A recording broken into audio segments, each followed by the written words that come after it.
Bandeko balandi ya Top Africa Magazine, mbote na bino isika wapi isika nyonso, buzwami à travers le monde. Ba Hollande en Amérique, ba Hollande en Asie, ba Hollande en Europe, ba Hollande en Afrique, tina Océanie, mbote na bino.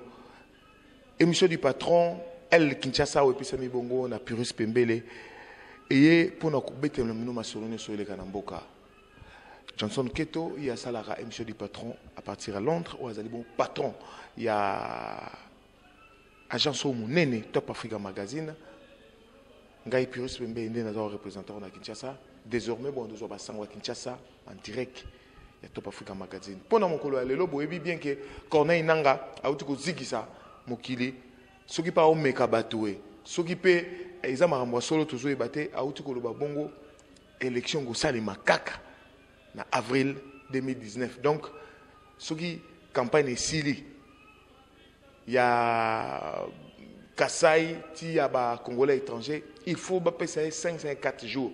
Donc, il faut tout être na année 2019, donc mois d'avril, déclaration on a et ça lit pas si na ba imboka ba politicien ba réagir bo mona na limité Félix Antoine Chilombo Tshisekedi a réagir na point de presse à Salaki bo tala bongo Prince Epenge ou azali bongo moko ya ba rassemblement yepé a réagir bo tala bon Henri Longeja ou azali bongo Moko Abayi société civile, défendeur et droits de l'homme, Yepé a réagir pour Boumona qui est à Kinshasa, Bato Bazali contre les Bolanda. L'opération du Congo a suivi avec consternation les propos irresponsables du président de la Commission électorale nationale indépendante, M. Corneille Nanga, projetant d'organiser les élections dans un délai de 504 jours à dater de la fin du processus d'enrôlement dans le Kasaï. Les MLC de plus en plus convaincus que M. Nanga, pour des raisons partisanes, prend en otage le processus électoral qu'il veut manifestement saborder. S'inscrivant en faux, les MLC estiment que les élections restent le seul chemin pour une alternance démocratique pacifique, et ce, dans un délai respectueux de l'esprit de la Constitution et de l'accord du 31 décembre 2016. Ainsi, il est incompréhensible qu'après avoir sollicité 16 mois et 1 jour pour la révision du fichier électoral, alors que le même processus a pris 8 mois en 2006 et plus ou moins 5 mois en 2011, d'exiger en sus 504 jours. Par ailleurs, il est de noter que la démarche de la CENI, en ce qui concerne la révision du fichier électoral, ne nous précise pas le délai de la fin de cette opération, en incluant la centralisation des données et leur consolidation après le dédoublonnage. Les MLC estiment que la déclinaison de toutes les opérations préélectorales et électorales peut se faire dans un délai de moins de 200 jours. En effet, la compilation des activités essentielles après la clôture totale de la révision du fichier électoral peut se réaliser non pas de manière simultanée, mais par chevauchement. Le déroulement de toutes ces opérations avec efficience et célérité doit être la suivante. 15 jours pour l'adoption de l'annexe à la loi électorale sur la répartition des sièges. 21 jours pour le dépôt des candidatures. 14 jours pour l'examen des candidatures et la publication par la CENI. 7 jours pour le contentieux électoral à la CENI. 1 jour pour la publication des listes définitives des candidats. 68 jours pour les recrutements, formation, déploiement de matériel dans les bureaux de vote. 40 jours pour la production, l'impression, l'assemblage, la livraison des bulletins et autres matériels au bureau de vote. 3 jours pour la distribution de matériel, inclus les listes électorales et bulletins de vote au centre de vote. 21 jours pour l'accréditation des témoins, observateurs et journalistes. Par ailleurs, les MLC s'inquiètent que ce choix unilatéral d'organiser les élections 504 jours après la fin hypothétique de la révision du fichier électoral risque de poser un nouveau problème d'exclusion d'une partie de la population congolaise qui aura 18 ans au 31 décembre 2018.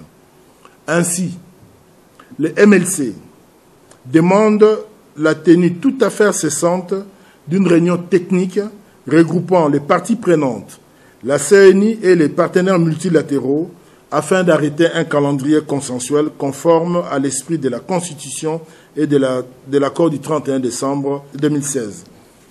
Avec Dieu, nous vaincrons.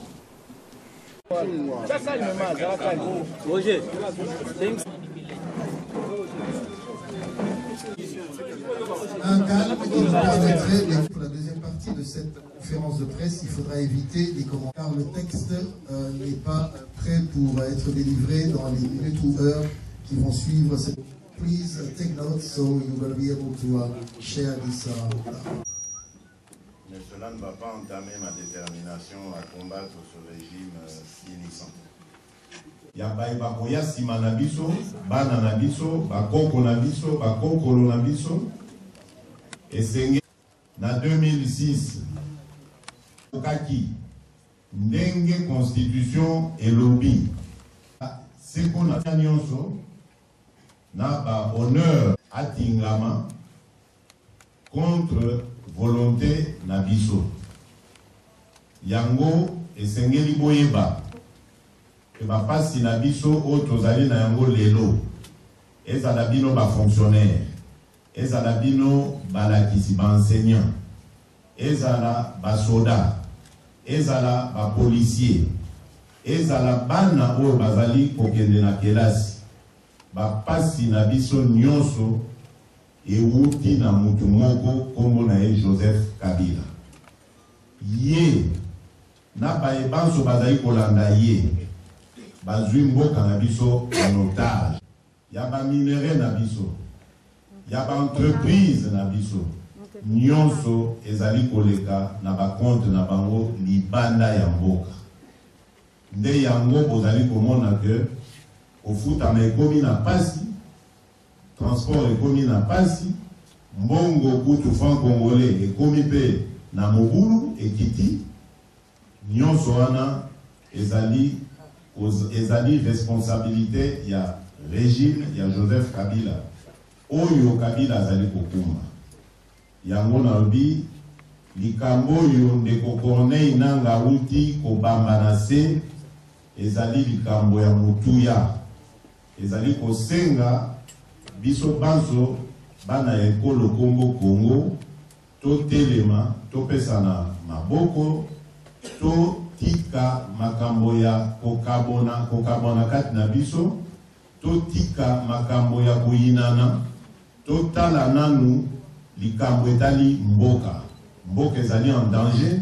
mboka ezali en otage ba prédateur ndenge non apostolique abengi bango c'est-à-dire batoyo donc prédateur ezali mingi banyama mutu bazalaka na eloko wana donc baza kolia biloko ya mboka baza kotala ata l'intérêt ya bana mboka te.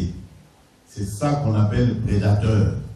Ba prédateur baza kokamba sikoyo mboka oyo esengeli to fongola miso esengeli to tali koya bokozwa ba instruction tolingi lisu banguna pe bazali yango nazali kosenga vigilance ya moko na moko kati na biso akoka kobimisa na kwasa ndeko oyo azali kotambola mabe kati ya lingomba ya bana Kongo. Donc na mikolo koya tolobaki po ezali volonté à peuple congolais salela yango.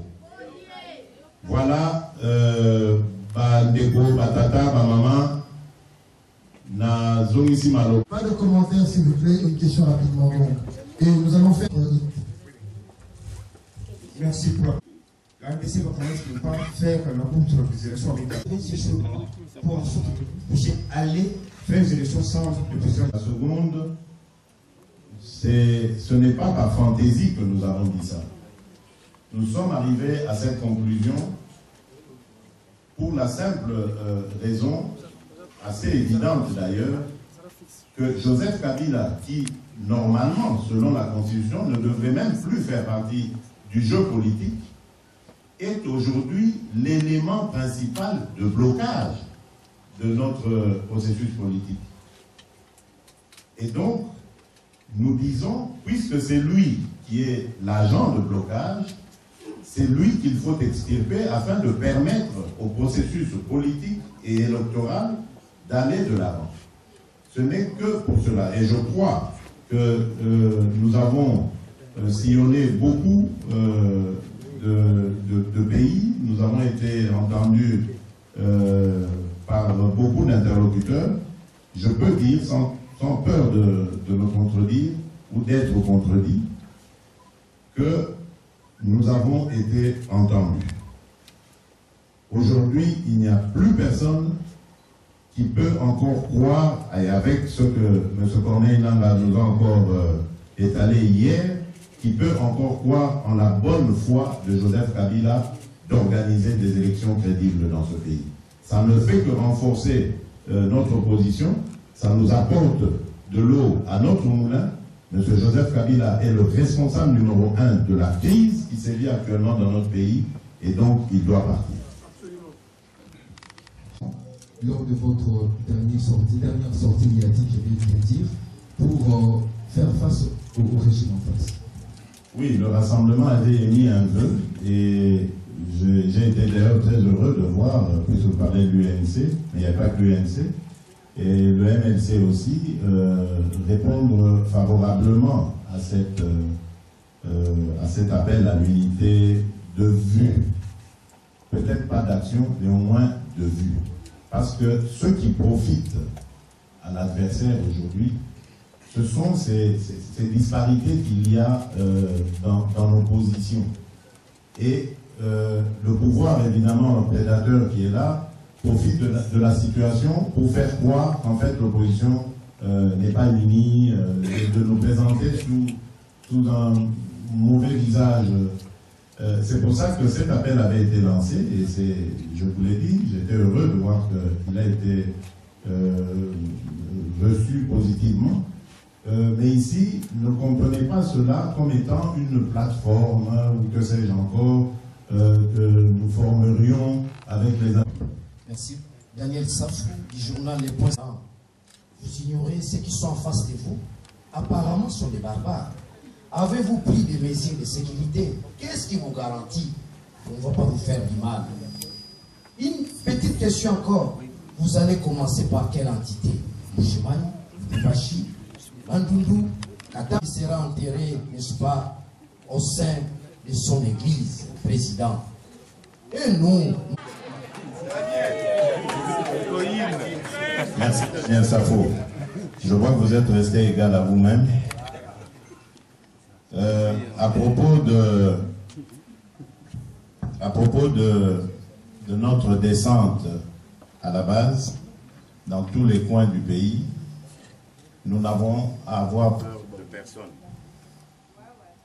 Nous n'avons à avoir peur de personne, parce que c'est notre pays. Et ceux qui nous y attendront sont nos compatriotes. Ce sont eux qui nous protégeront. Nous n'avons pas à demander la protection de ce pouvoir, parce que d'abord, il ne le fera pas, mais parce qu'ensuite, c'est comme si nous avions peur d'eux. J'ai toujours pris pour exemple le leader charismatique qui m'a forgé politiquement et qui disait toujours, il ne faut jamais montrer à l'adversaire qu'on a peur de lui. C'est l'une des premières leçons politiques que j'ai apprises dans ma vie. Et c'est pour ça que depuis lors, j'ai toujours mené mon combat en ôtant la peur. Je n'ai jamais peur de dire les choses telles qu'elles sont, et je n'aurai jamais peur de ce pouvoir, même s'il aligne toute son armée face à moi tout seul. Je n'aurai jamais peur d'eux. Et donc, pour répondre à votre question, la première étape, je peux le dire ici déjà parce qu'elle est déjà en préparation, ce sera Lubumbashi. Après Lubumbashi, nous irons consoler nos frères et sœurs du Kasaï qui, comme vous le savez, ont subi les affres de cette dictature de plein fouet en servant justement de prétexte à vouloir faire traîner le processus électoral. Donc, pour des intérêts politiques mesquins, on a fait passer de vie à trépas des centaines de personnes innocentes. Donc ça, il ne faudra jamais l'oublier. Ensuite, nous irons à l'Est parce que là aussi, il se passe des drames, des choses inacceptables. Et nous irons en fonction évidemment de la situation parce que nous ne savons pas trop bien comment ça se passe du côté dont on parle d'une certaine rébellion, etc. Pourtant, nous y sommes très très bien représentés là-bas. L'UDPS et le Rassemblement sont très très actifs de ce côté-là. Bon, on verra bien. Mais le calendrier sortira. Vous avez déjà une partie de la réponse. En ce qui concerne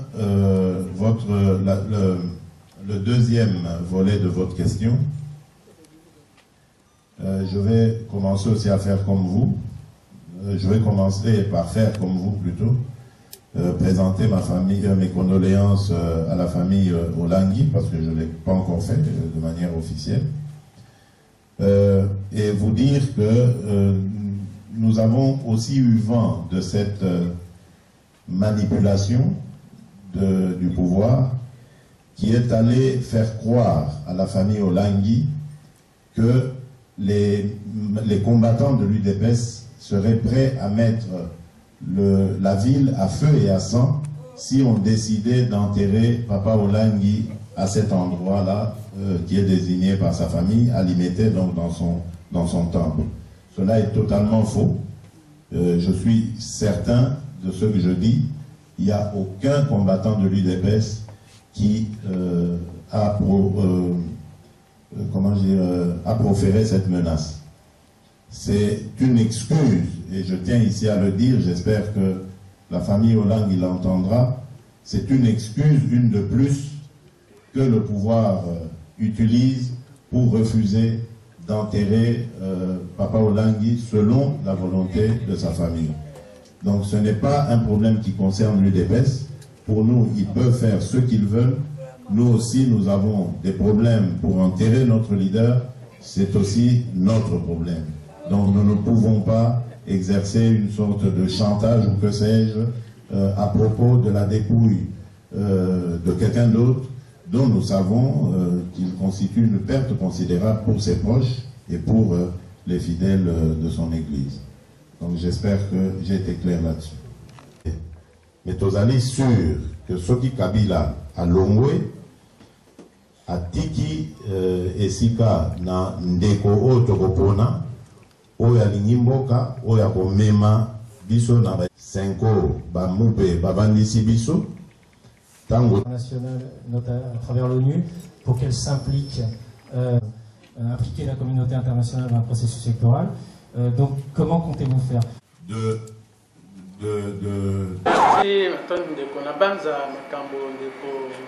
La base de coordonner la lobby, la société civile, au Ketolingi, qui droit à peuple à garantie. Personnellement, tous d'accord dans côté. Yangoana, c'est que depuis 2015, 2016, comme 2017, Azakopé a toujours le même argument. To Kolikate, pendant le 504 jours, Yamutu Ezalaki abimisa calendrier. On va continuer. Alors, Esengeli abimisa calendrier. Si kotango abimisi calendrier, apesi musala na musala te na musala oyo na esengeli na période de boy. Na période de boy. Ndembo wana tokotala objectivement soki 504 jours wana elongo bani. Kasi ndenga za kopesa bongo sans ba preuve ezali kolakisa te de konanga azaka kana en complicité na bato ya pouvoir pour que bazwa ngonga mingi pour que babongisa maponamite pe babanda kotrouver oyo nyonso wana eza bastratégie mo baza kotia pour que babenda na bolei ngonga ya maponami. Yokomona soki asilisi na Kasai bakoevoke makambo ya bakongolais ya diaspora. Pe bakongolais ya diaspora atako eza un impact par rapport à la répartition de siège, mais il faut trouver quand même l'argument que le temps que tout bongisa, tout ça là et tout ça est kobenda, pe okozala d'accord nanga te na 2019 wana maponami ekosalemate. pamba te volonté na bango eza kozwa mandat mobimba pe tokende te na ba 2020-2021 nde bakokisi volonté mais comme ekokaki kozwama na ndenge ya kobongola mobeko likonzi te po population batelemelaki yango wana baza koutilize baargument technique mais kitechnicité yango depuis ebanda 2015 te lelo oyo echangeaka te na 2006 technicité moko ezalaki te agent moko ya seni azalaki te population ayebaki meme te ndenge nini baponaka kasi basengelaki na mbula mibale pamba mpe bameme biso na maponami soki bitumba ebimaki ezali te eke maponami elekaki mabe me ezalaki nde baprotagoniste entre bango bayokanaki te kasi eza liye na maponami te lelo oyo bakoloba tolingi tozwa bamaponami moko ekozala bacontestation te lelo oyo ndeko nanga akanisi ke meme soki abendi maponami na 2020 to 2022 bacontestation ekozala te wana eza baargument baza kopesa te parce que unanimité eza te na banza te ndeko nanga soki bamoni te baza kokoka te la moindre des choses c'est baloba badémissionner comme ça to bandela makambo mosusu e na baza ke na ndenge baye politique baza koloba ke transition sans président actuel transition sans boye mais biso tokanisi ke tosengeli soki transition esalema sans bato oyo ya seni oyo baza sikoyo parce que bango nde baza complice na baglissement nyonso to ezosalema wana mpe volonté ya komema biso na maponami eza te bakomultiplie kaka bastratégie okomona après kasai bastratégie mosusu ekobima lobi bakocréer encore bafaux opposant oyo bakoya koconteste encore fichier électoral mpona koloba te nouveau majeur mosusu babotami mpe lisusu ilia bamort na kati ya fichier wana il faut batoilete yango e nyonso tu wana ekobendaka biso te baponami esalema te donc eza ngongo te population normalement soki kosala pression c'est pression envers seni parce que seni baza complice balingi kobongisa maponami te et eza mawa ya kotala te bapesa yango na société civile entre guillemets mais eza baye politique bato baza wana bazosala misala na bango. Est-ce que les relations entre États-Unis et la République démocratique ya Congo balobi ezongi au beau fixe est-ce que tokoloba victoire ya bayi majorité?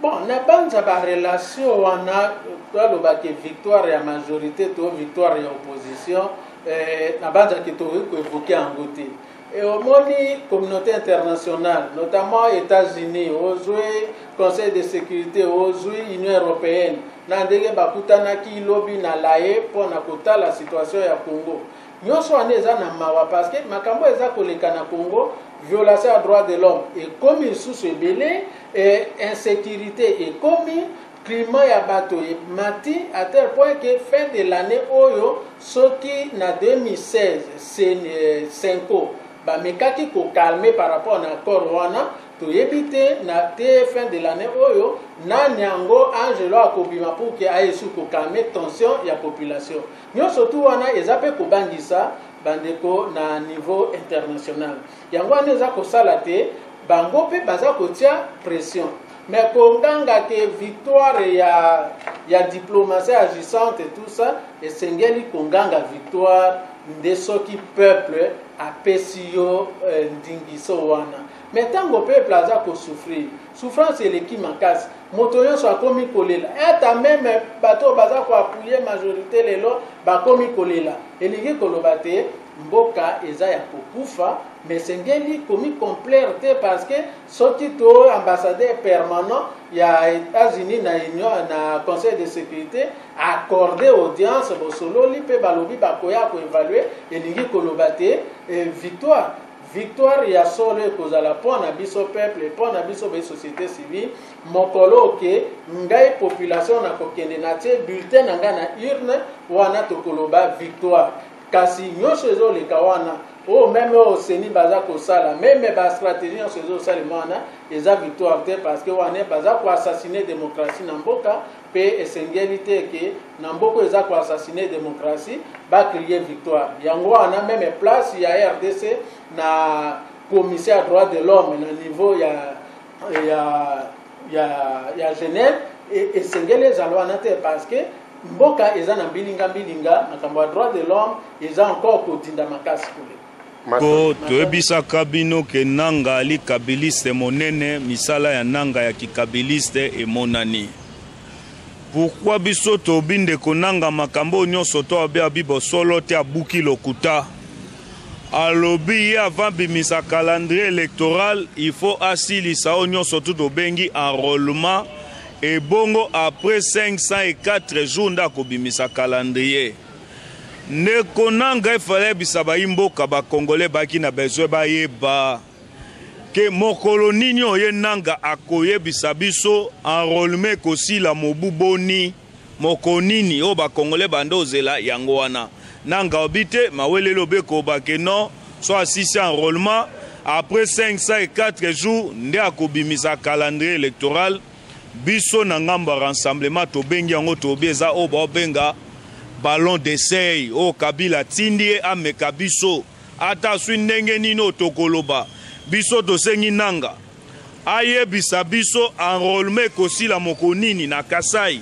enrôlement ya linga lobaliso ya ba diaspora ekosia mokonini apesa biso nanu mobuo enrôlement kosila et puis akei na makambo etali calendrier sino te o nanga zo linga sala na bokonza Kabila bayebake bloc cadene ali otobenga article 64 bakolala balamuki basutuki na makambo ekoleka na mboko bloc cadene ali ndeko siko na nyoso na bino na ngamba majorité bozo envisager nini ndeko toane loko moko te obiso to sengi nanga avant ya loba makambo que non après 504 jours il fallait na noy bisaba congolais bayeba enrôlement kosila mokolo nini tant que ba congolais bayebi mokolo enrôlement kosila te o nanga zo sala wana to bengi yango ya ballon d'essai alingi atia ba congolais mosapina lisu mais lokuta na ye ba congolais de bakotia nanga mosapina lisu ya ye bloc cadene ali otobenga article 64 o tout nanga zo sala et à théâtre ballon d'essai wana ekosukele mabe o na bina baimboka balando nanga osala te oyoki yango o nanga osala ya ballon d'essai yamba liboso te toyebisaka bino ke nanga ali ndanda na loboko ya Kabila yango Kabila komo obeta elolengo ya lingi o biso tosenge ayebisa biso enrôlement oya ye ekosila mokolo nini avant kende na mokolo ya komo ebisa biso non après 504 jours ti mokolo enrôlement kosila 504 jours et puis ya bimisi calendrier elakisi ke nanga ali kabiliste monene baimboka boye bayango ke nanga zwi obe mission moko o bato abokonzi ya kinga kati epesie ya kochat Congo likolo atono essence yango wana mission ndeko nanga yango wana mais lokuta na epo bloc cadene ali o tobenga article 64 oyoki yango yango wana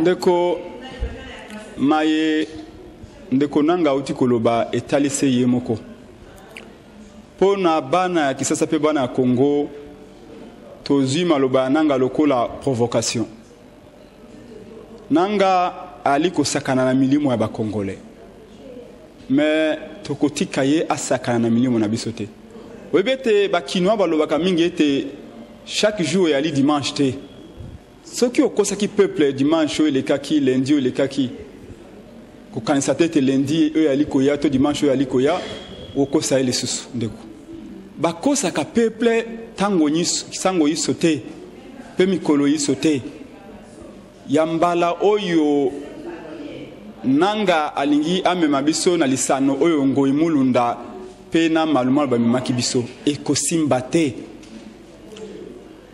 maye nanga lobi etali seye na patron na ye Kabila tango tokoyebisaka bana Congo pe bana kisasa ete nanga na Kabila bali moto moko bakoloba te wali na motema likundu sikawa maye nanga lobi utiko lakisa ete tant que nanga ali mokonzi ya seni akoki jamais ko organiser ba élection pour être patron na ye Kabila akenda bato nyonso bamoni sikawa ete Kabila azali na volonté ya kolongwa na kibokonzi te pe akolongwaka na kibokonzi na nzela ya élection te. Il faut qu'on se rende à l'évidence. Yango to kolobala bana kisasa ete pe bana Congo ndenge ndeko Frank Diongo kolobaka sans sacrifice il n'y a pas de changement. Ce qui te télémité, ce qui te bundité, changement oyo bana kisasa pe bana Congo ba kozela ekoyate.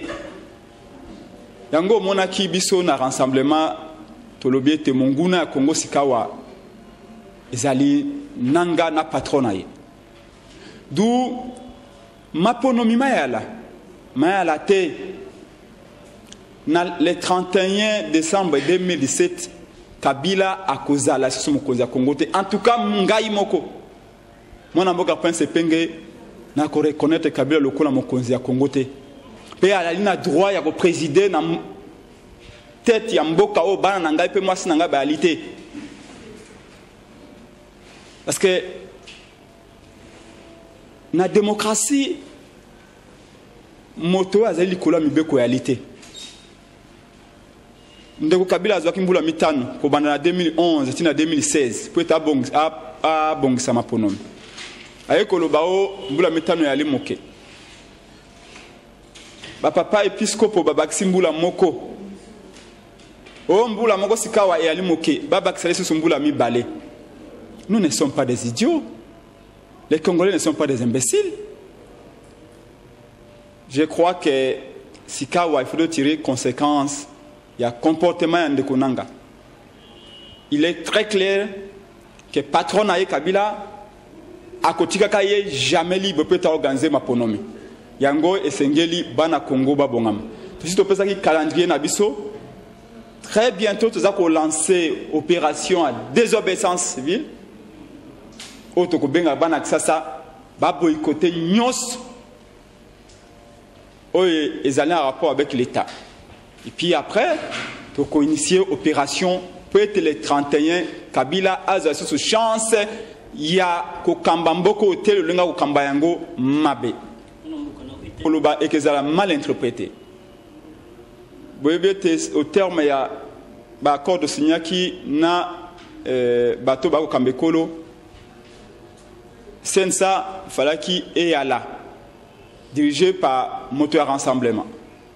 Le gouvernement Sengela qui est dirigé par Moteur Rassemblement. Ba institution ananyo surtout ezali sikawa occupé na bato ya Kabila. Donc on peut déduire par là que Sensa ezaki existait, gouvernement peut ezaki existait. Alors évaluer tripartite pour n'a évaluer. Le verbe évaluer veut dire aussi apprécier quelque chose, juger de sa valeur. Vous allez apprécier quoi, juger la valeur de quoi, et qui est la personne qui est censée juger de la qualité de la valeur de cette chose-là. Donc l'institution Sensa n'existe pas. Pour nous, le gouvernement est inexistant. Donc, les ali question moko rotunanga wate, les ali ko mema kansi ailleurs.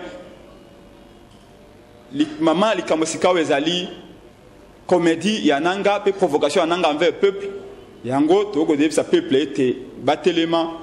Mbula oyo aussi la nana régime occupation la politique pour to kota bongo na culture boyebi bien que le 12 octobre nyonso bayi Congo démocratique bakanisa bongo mémoire ya grand maître Luambo Franco demi à mort ozaki bongo peintre monene ya société congolaise soki lelo azaki na bomo to ebité soki ba GGG o musosa ma na politique linga salema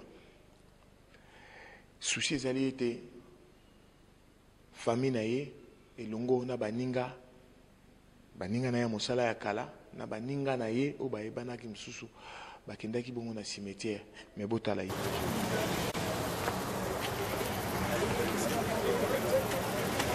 oh champion la monu président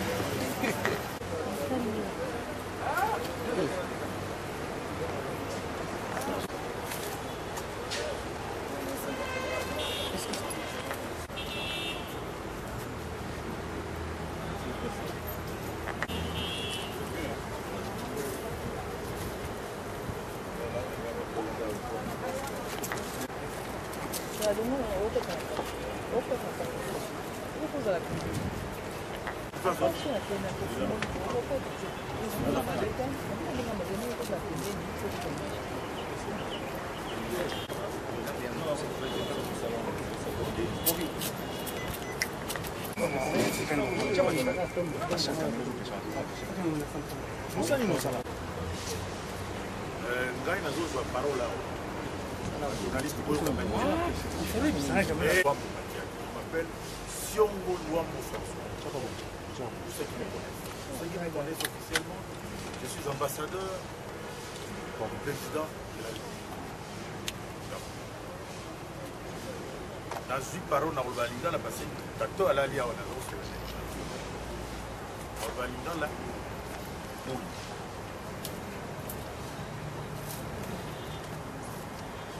Luambo François, Luambo Makiati, Mouloutou Nangaï. 28 ans. Yango ekoki lelo ndenge otikaki biso ndenge oyo na esika oyo. Otiki milelo, otiki bisengo, osalaki mosala na yo. Mosala na yo ya miziki osali yango, Kisasa eyoki yo, Afrique eyoki yo, monde eyoki. Tosepelaka mingi. C'est comme si c'était hier, tant que tu as la musique. Tosepelaka mingi ndenge tomonaka bana na yo. Mwana na mobali avandi atelemi awa na oyo ya mwasi. Na ba mususu, na ba koko. Tosepelaka mingi osali kombo ya famille. Osali kombo ya Congo. Partout. Yango ne pesa biso. Mais mawabe elaka parce que nzela ya Nzambe eza nzela tozali impuissant devant cette situation. Okobotama pe okokende. Okendeki la façon oyo ezali ndenge moto akendeki. Opesaki yango na maboko ya Nzambe. Lelo oyo toza na esengo ya kokomomero mokolo ya lelo parce que na pasi wana na esengo wana etwaka nango toye kotelema wana baninga nyonso po tokanisa yo okotikela kololo na kolinga malamu kanga Nzambe kombo ya Nzambe ozali kaka na biso. Merci mingi na kolenga nazali mwana moke nazali komona biro na ye banda kala simaro wana yebinga nazali na age ya aluba ya ye mwana moke parce que asi akoli pe okomi grand maître nga naza pembeni nakutaki yo ke jazz tosali tout puissant ke jazz na ngai lelo ya mokolo ya discours te nyonso nazalaki nango nayembela yo na nzembo wana ya hommage à Luambo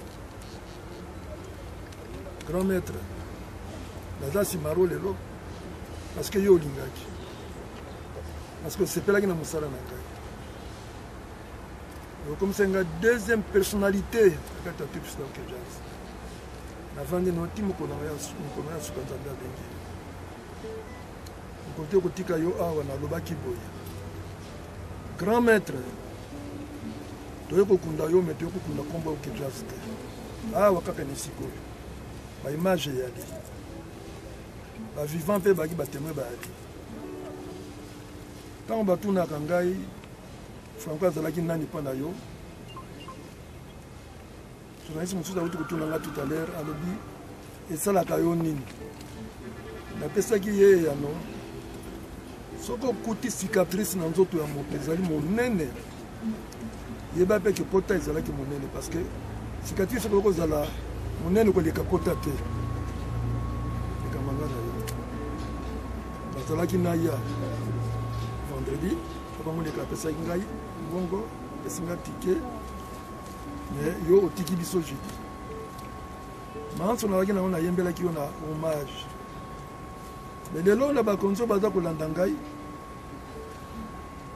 naza na mawa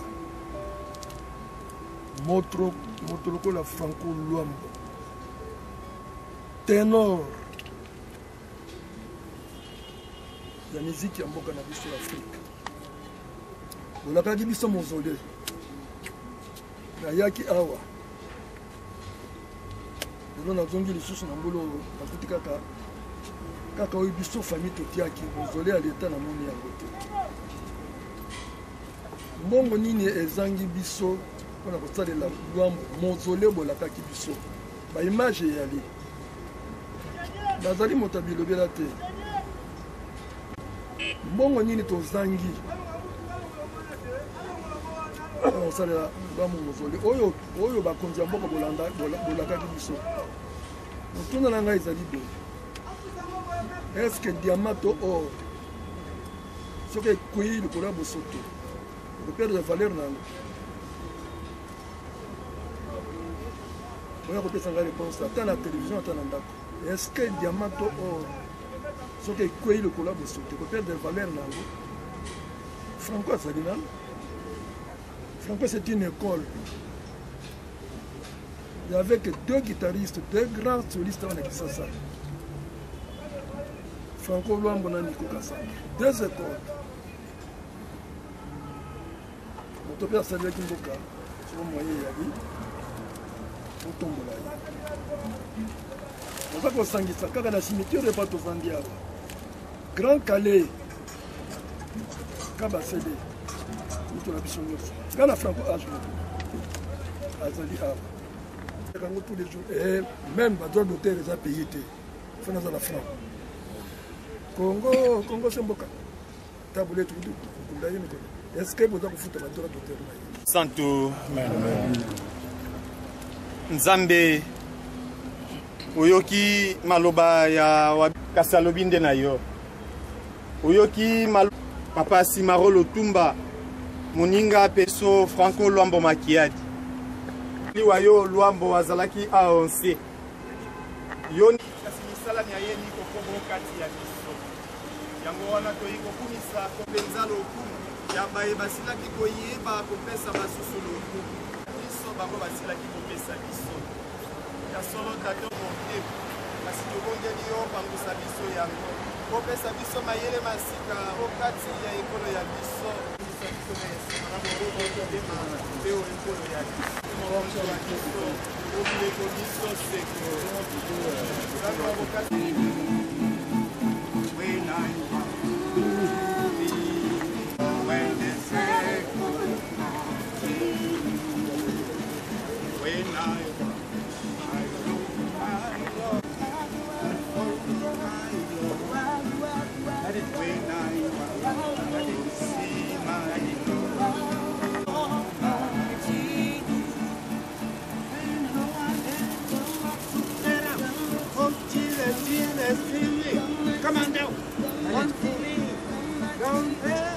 Oh yeah. Donne. Je vous ai posé des questions. Je vais te répondre. Pardon?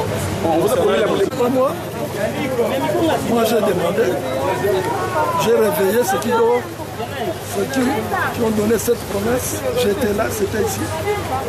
Après, devant tout le monde. Devant tout le monde. Il y a des images. Ils n'ont pas bougé, vous l'avez vu. Qu'est-ce que vous voulez? Le studio Luambo Makiadi, il est où? C'est terrible, hein? oyebi bato mosusu nzambe asali bango asalaki mosala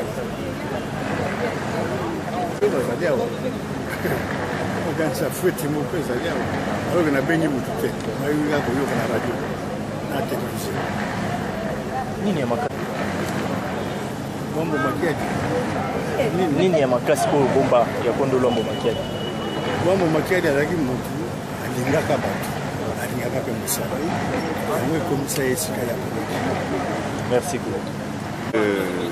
Je me nomme Pascal Onema Djamba, surnommé Photo Pao, l'ancien photographe de la cour présidentielle de Maréchal Mobutu. Vous avez... Il était mon grand frère. Ah, moi je suis de Atetela, il est Atetela, mais mélangé avec le Congo. J'ai travaillé avec lui, c'est moi qui étais son manager. Je l'ai amené un peu partout en Afrique. 28 ans après, est-ce que vous regrettez pratiquement la disparition, si on peut le dire, sur la scène de... Je regrette que le rythme OK Jazz est mort. Mais lui-même, il est vivant parce qu'on l'entend chaque jour. Il parle dans des télévisions, des radios. La mort, c'est pour tout le monde. On regrette, oui, quand quelqu'un nous quitte, mais c'est normal. Écoutez, je ne sais pas si nous voyons la même chose, on attend la même chose. L'original, ce n'est pas les copies. Hein? L'original, tout ce que Luambo a fait, il a composé, il a inventé. Personne ne peut le faire, il n'y a que lui. Mais c'est parti. Oui, je sais qu'il y a l'OK Jazz, les remplaçants de l'OK Jazz, véritable l'OK Jazz. Mais ce n'est pas la même chose. Mais le nom, oui, l'OK Jazz. Mais ce n'est pas l'OK Jazz que moi j'ai connu. L'OK Jazz de Luambo Makiadi, Vicky Longomba, Edo Nganga, Pouka Célestin. Oh là là, ça c'était, c'est passé, ça ne revient plus. Et c'est-il vraiment nayebi nyonso nayebi belé po tango mama za kolamba azoyoka lwambo tango papa azolata azosuka bilamba azoyoka lwambo tango aza kosepela azoyoka lwambo tango bazoswana kobongisa na maloba ya lwambo ya miziki ya lwambo donc kokola na biso eloko eberse biso miziki ya lwambo nini oyebi ya malamu oyo ye nzebo lukanga nayebi babondowe nayebi bamario nayebi eza ebele na mutu na ngai soki ebandi kaka boye bamoleka eza ebele baebale no eza ebele donc nazeyebi ebele moto alelu nokoloba 28 ans après nakoloba moto akokani na ye mpe moto akomi na niveau na ye nano nabotami oyo nakoloba yango selon yo selon ngai moto nano akomi na niveau ya grand maître aza te wana ngambo nalobi yango. Merci.